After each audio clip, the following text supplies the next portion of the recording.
नमस्कार। Seat scanner के साथ मैं राकेश रंजन। सीट स्कैनर में हम बिहार विधानसभा की 243 सीटों को बारी बारी से स्कैन कर रहे हैं। आज इस कड़ी में बारी है सीमांचल के एक सीट की, जो कि अररिया जिले में है और सीट का नाम है सिकटी। सिकटी विधानसभा क्षेत्र यूं तो मुस्लिम बहुल क्षेत्र है, यहां पर मुस्लिम वोटर्स की संख्या सर्वाधिक है, लेकिन जब आप वर्ग में बांटकर देखते हैं तो पिछड़े और अति पिछड़े सर्वाधिक हैं और जब ये गोलबंद होते हैं तो परिणाम पर असर डालते हैं। देखिए, सिकटी विधानसभा की हम बात करें तो 1977 में जो है सिकटी विधानसभा में पहली बार चुनाव हुआ। उससे पहले सिकटी जो है वो पलासी विधानसभा क्षेत्र का हिस्सा था और अब तक सिकटी में कुल 11 चुनाव हुए हैं। यहाँ के पहले विधायक मोहम्मद अजीमुद्दीन निर्दलीय चुनाव लड़कर वो जीते थे 1977 में। इससे पहले वो पलासी में भी 3 बार विधायक बने थे और फिर बाद में यहां पर भी जो है वो 1990 में विधायक बने सिकटी में दोबारा 1977 के बाद।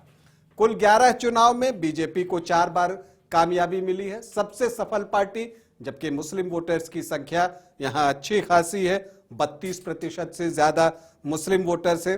कांग्रेस 3 बार यहां चुनाव जीतने में सफल रही है, तो निर्दलीय को 2 बार कामयाबी मिली है और जेडीयू और जनता दल ने भी एक बार यहां से चुनाव जीता है।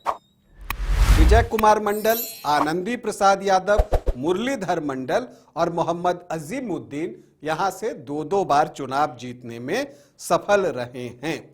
अगर आप यहां के आखिरी 3 चुनाव को देखें तो क्या दिखता है? यहां दिखता है कि 2010 में बीजेपी के आनंदी प्रसाद यादव यहां से चुनाव जीतते हैं। वो 9,874 वोटों से चुनाव जीतते हैं और वो पराजित करते हैं विजय मंडल को। तब वो एलजेपी के टिकट पर चुनाव लड़ रहे थे, 23.86% वोट उनको आए थे और शगुफ्ता यहां कांग्रेस के टिकट पर चुनाव लड़ रही थी, वो तीसरे स्थान पर रही थी। तो 2010 में एक ट्रायंगुलर फाइट में बीजेपी को यहां पर जीत मिली। 2015 में जब महागठबंधन बन गया तब तो लगा कि सिकटी में जो है परिणाम बदलना ही बदलना है, लेकिन ऐसा हुआ नहीं। आमने सामने की लड़ाई थी यहां पर बीजेपी और जेडीयू के बीच में।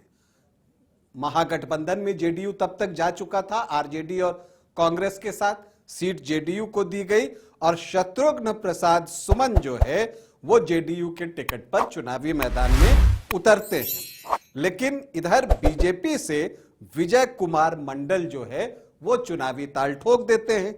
वो जीतते हैं फिर से 8,106 वोटों से और शत्रुघ्न प्रसाद सुमन दूसरे स्थान पर रहते हैं। 2020 में परिस्थितियां बदल गई, जेडीयू वापस से एनडीए में आ चुका था, तो उधर आरजेडी, कांग्रेस और लेफ्ट पार्टियां एक साथ चुनाव लड़ रही थी। आरजेडी ने तय किया कि वो सिकटी विधानसभा सीट पर लड़ेगा, लेकिन प्रत्याशी वही होंगे जो पिछली बार जेडीयू के थे। तो शत्रुघ्न प्रसाद सुमन जो है वो यहां पर प्रत्याशी बनते हैं आरजेडी के। विजय कुमार मंडल सिटिंग एमएलए थे, उन्हीं को टिकट बीजेपी देती है और टिकट देकर कोई गलती नहीं करती, क्योंकि विजय कुमार मंडल 13,772 वोटों से चुनाव जीतने में सफल रहते हैं। कमोबेश ये आमने सामने की ही लड़ाई थी। अब सवाल उठता है कि इस बार क्या होगा? तो देखिए, इस बार जो चीज हो सकती है वो ये हो सकती है कि चूंकि ये मुस्लिम बहुल इलाका है, 32% से ज्यादा मुस्लिम वोटर्स हैं यहां पर, तो ऐसे में एआईएमआईएम की एंट्री यहां पर हो सकती है और होगी ही, ये मानकर आप चलिए, क्योंकि सीमांचल में जो असदुद्दीन ओवैसी की पार्टी है वो पूरा दम लगाने जा रही है और सिकटी, जहां के मुस्लिम वोटर्स की संख्या अच्छी खासी है, उस सीट पर एआईएमआईएम अपना कैंडिडेट देगा, इसकी पूरी संभावना है और इससे चुनाव परिणाम पर असर पड़ेगा, चुनाव पर असर पड़ेगा। अगर आप आरजेडी से देखिए तो कई दावेदार हैं एक शत्रुघ्न सुमन तो हैं ही, लेकिन वो पिछले 2 चुनाव यहां से हार रहे हैं। इंजीनियर मनोज कुमार झा का नाम आ रहा है। इस बार चर्चा यह है कि आरजेडी ब्राह्मण कैंडिडेट दे सकती है। इसके अलावा इंजीनियर अभिषेक आनंद भी हैं। पिछली बार जो है वो निर्दलीय चुनाव लड़े थे और लगभग 4% के आसपास उनको वोट भी आए थे। बीजेपी से विजय कुमार मंडल का नाम सबसे आगे है, क्योंकि वो बिहार सरकार में मंत्री भी बनाए गए हैं, आपदा प्रबंधन मंत्री हैं। लेकिन एक और नाम आ रहा है, वो वीआरएस लेकर रिटायर्ड आईएएस ऑफिसर हैं दीर्घ नारायण यादव।